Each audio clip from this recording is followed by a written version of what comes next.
ተናስተልኝ ክብራትና ክብራን የዩቲዩብ ቻናል ቤተሰቦች የሰዓቱን አጭርና ሰበር መረጃ ይዤ ቀርብ ያለው አቶ ጌታቸው ረዳና ሰሞነኛ እንቅስቃሴያቸውን በተመለከተ ቢቢሲ ከውስጥ ምንጭ ሰበር መረጃ ይዞ መጥቷል። ምንድነው የሰበር መረጃ? እናደምጠዋለን። አብረን ዝርዝሩን እንከታተል። በቅድሚያም አቶ ጌታቸው ረዳ አዲስ ፓርቲ ሊመሰርቱ መሆኑን ቢቢሲ ዘገበ። በአቶ ጌታቸው ረዳ የሚመራው ከህዝባዊ ወያኔ አርነት ትግራይ ህወሓት የተገነጠለው ቡድን አዲስ የፖለቲካ ፓርቲ ለማቋቋም በሂደት ላይ መሆኑን ከአመራሮቹ መካከል አንዱ ለቢቢሲ መናገራቸውን ቢቢሲ ዘግቧል። ይህ አዲስ በመዝገባ ሂደት ላይ የሚገኘው የፖለቲካ ፓርቲ በሊበራል ዲሞክራሲ ጽንሰ ሐሳብ የሚከተል መሆኑን የተናገሩት አመራሩ ትግራይ ሊበራል ዲሞክራሲያዊ ፓርቲ በማለት ለመጠራት መወሰኑንም ተናግረዋል። ስማቸው እንዳይገለጽ የጠየቁ እኚሁ የቀድሞ የህወሓት አመራር ይህ ስም የፖለቲካ ፓርቲውን ለመመስረት በእንቅስቃሴ ላይ ባሉ ሰዎች የተመረጠ እንጂ ከምርጫ ቦርድ እውቅና ስላላገኘ ጉባኤ ሲካሄድ ሊቀየር ወይም ሊሻሻል የሚችል ነው ብለዋል።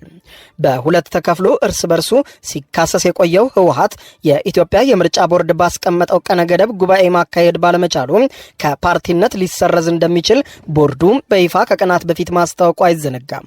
የመሰረዝ አደጋ የገጠመው በደብረጽዮን ገብረ ሚካኤል የሚመራው የህወሓት ቡድን ከኢትዮጵያ መንግስት ጋር ተደራድሮ የፕሪቶሪያውን ስምምነት እንደፈረመ ድርጅት እንደ አዲስ በቦርዱ መመዝገብ ተገቢ አለመሆኑን ሲገልጽና ሲከራከር ቆይቷል።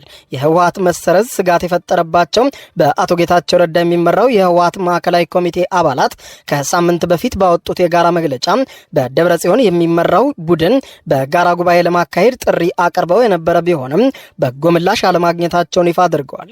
በመሆኑም ይላሉ እኚሁ የቢቢሲ ምንጭ፣ በመሆኑም የህወሓት ህጋዊነት ስለሚያበቃ የህወሓት የፖለቲካ ዓላማዎችን ለማሳካት የሚያስችል አዲስ የፖለቲካ ፓርቲ ለመመስረት ተገደናል ያሉ ሲሆን የፓርቲውን ህገ ደንብና ፕሮግራሞችን አርቅቀው መጨረሳቸውን ተናግረዋል።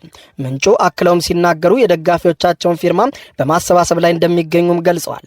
ይሁን እንጂ የኢትዮጵያ ብሔራዊ ምርጫ ቦርድ ያስቀመጣቸውን መስፈርቶች ገና ስላላሟሉ እስካሁን ድረስ ለቦርዱ በይፋ ያቀረቡት ጥያቄ እንደሌለም ገልጠዋል።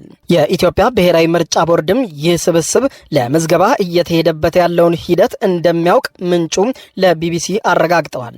ይህ በምዝገባ ሂደት ላይ የሚገኘው ፓርቲ ክልላዊ ፓርቲ እንደሆነ የተናገሩት ግለሰቡ ከኢትዮጵያ ምርጫ ቦርድ በግንቦት የመጀመሪያ ወር ላይ ቅድመ እውቅና እናገኛለን ብለው እንደሚጠብቁ ተናግረዋል። የትግራይ ሊበራል ዲሞክራቲክ ፓርቲን እየመሰረቱ ካሉ ሰዎች መካከልም የትግራይ ክልል ጊዜያዊ አስተዳደር ፕሬዝደንት የነበሩት አቶ ጌታቸው ረዳ፣ የህወሓት ፖሊት ቢሮ አባል የነበሩትና የትዕምት ዋና ስራ አስፈጻሚ የነበሩት አቶ በየነ ምክሩ እንዲሁም ፕሮፌሰር ክንደያ ገብረሕይወትም እንደሚገኙበት ቢቢሲ ዘግቧል።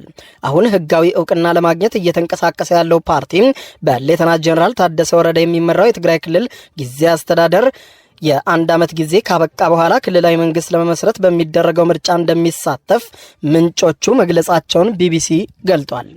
አዲስ የሚመሰረተው ትግራይ ሊበራል ዲሞክራቲክ ፓርቲ ከኢትዮጵያ ብሔራዊ ምርጫ ቦርድ እውቅና ካገኘ በኋላ ከባለሀብቶች እስከ ቀን ሰራተኞች ድረስ በአባልነትና በአመራርነት ተቀላቅለው ሊሳተፉበት እንደሚችሉም ተናግሯል። ከፓርቲው መስራቾች አንዱ የሆኑት አቶ ጌታቸው ረዳም የጠቅላይ ሚኒስትሩ የምስራቅ አፍሪካ ጉዳዮች አማካሪ ሚኒስትርና ፕሮፌሰር ክንደያ ገብረሕይወት በሚኒስትር ደኤታ ማዕረግ የትምህርት ሚኒስትር አማካሪ ሆነው በጠቅላይ ሚኒስትር ዶክተር አብይ አህመድ መሾማቸውን ያስታውሷል።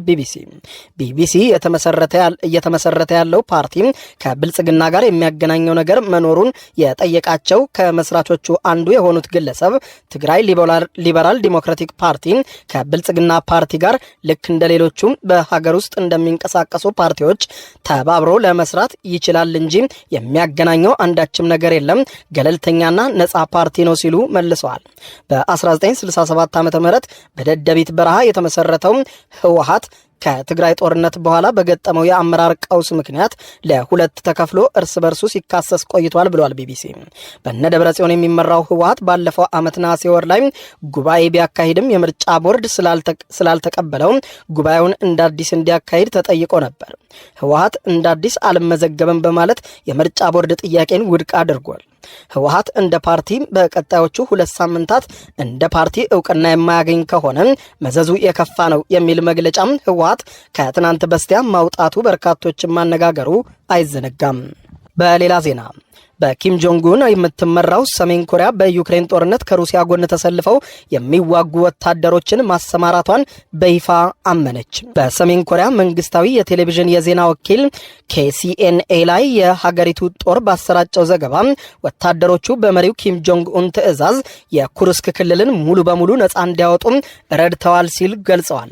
ሰሜን ኮሪያ ይህንን ያሳወቀችው የሩሲያ አዛዥ ቫለሪ ጌራስሞቭ የሰሜን ኮሪያ ወታደሮችን ጀግንነት ካደነቁ ከጥቂት ቀናት በኋላ ሲሆን ይህም ደግሞ ሩሲያ ተሳትፏቸውን በይፋ ለመጀመሪያ ጊዜ ያሳወቀችበት ጊዜም ሆኗል።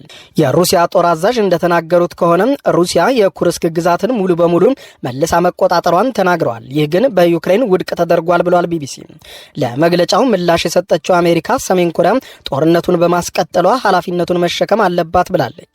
ባለፈው ዓመት ሰሜን ኮሪያ በሺዎች የሚቆጠሩ ወታደሮቿን ወደ ኩርስክ መላኳን የደቡብ ኮሪያና የምዕራብ ዓለም ሀገራት ዘግበዋል። ወታደሮችን ለማሰማራት የተወሰነው በሰሜን ኮሪያና በሩሲያ መካከል የተደረገውን የጋራ መከላከያ ስምምነት መሰረት ያደረገ ነው ሲል KCNA ዘግቧል። ለፍትህ ሲሉ የተዋጉ በሙሉ ጀግኖችና የእናት ሀገር ክብር ተወካዮች ናቸው ሲል ኪም መናገራቸውን KCNA ዘግቧል። ሰሜን ኮሪያና ሩሲያ ጥምረትና ወንድማማችነታቸውን በኩርስክ ያሳዩ ሲሆን በደም በተረጋገጠ የወዳጅነት ግንኙነታቸው በሁሉም መንገድ ለማስፋት ከፍተኛ አስተዋጽኦ እንደሚያበረክትም ገልጸዋል። ሰሜን ኮሪያ የሩሲያ ጦርን በድጋሚ እንደምትደግፍም አክለዋል።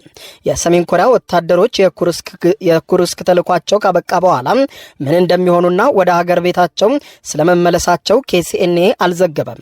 በኪምና ፑቲን መካከል ያለው የሁለትዮሽ ግንኙነት መጠናከርን ተከትሎ የሰሜን ኮሪያ ወታደሮች ከሩሲያ ጎን ተሰልፈው መሰማራታቸውን የሚገልጹ ዘገባዎች በጥቅምት ወር መጀመሪያ ላይ ብቅ ያሉ የነበሩ ቢሆንም ነገር ግን በወቅቱ በሁለቱም ኃይሎች መካከል ማጣጣልና ውሸት ነው የሚሉ ማስተባበያዎች ሲሰጡ ቆይተው ነበር። ይህም የሩሲያው መሪ ቭላዲሚር ፑቲንና ኪም ጆንግ ኡን ሁለቱም ሀገራት ጥቃት ከተሰነዘረባቸው እርስ በርስ ለመደጋገፍ የተስማሙበትን ስምምነት መፈራረማቸውን ተከትሎ የሆነ ነበር። ስቶርም ኮርፕስ ከተሰኘው ከፍተኛ ክፍል የተውጣጣ የተነገረለት የሰሜን ኮሪያ ጦር ለዘመናዊ ጦርነት ዝግጁ እንዳልሆነ ወታደራዊ ባለሙያዎች ይናገሩ ነበር። በተለይም የምዕራባውያን የወታደራዊ ተንታኞች ብዙም ያልሰለጠኑ የሰሜን ኮሪያ ወታደሮች በሩሲያ ውስጥ ለውጥ አያመጡም ሲሉ ሲያጣጥሏቸው ቆይተው ነበር። ነገር ግን የኩርስክ ክልልን ሙሉ በሙሉ ነፃ ማውጣታቸውን ሩሲያም አረጋግጣለች። የቀድሞ የብሪቲሽ ጦር አዛዥ ኮሎኔል ሃሚሽ እንደተናገሩት ደግሞ እነዚህ ብዙም ያልሰለጠኑ ወታደሮች በማይግባባቸው በሩሲያ መኮንኖች የሚመሩ ስለሆኑ ምንም ለውጥ አያመጡም ብለው ነበር። የዩክሬን ከፍተኛ ወታደራዊ አዛዥ ጀነራል አሌክሳንደር ሲሪስኪ በበኩላቸው የሰሜን ኮሪያ ወታደሮች ግንባር ላይ ላሉ የዩክሬን ተዋጊዎች ከፍተኛ ችግር እየፈጠሩባቸው ናቸው ሲሉ ተናግረው ነበር።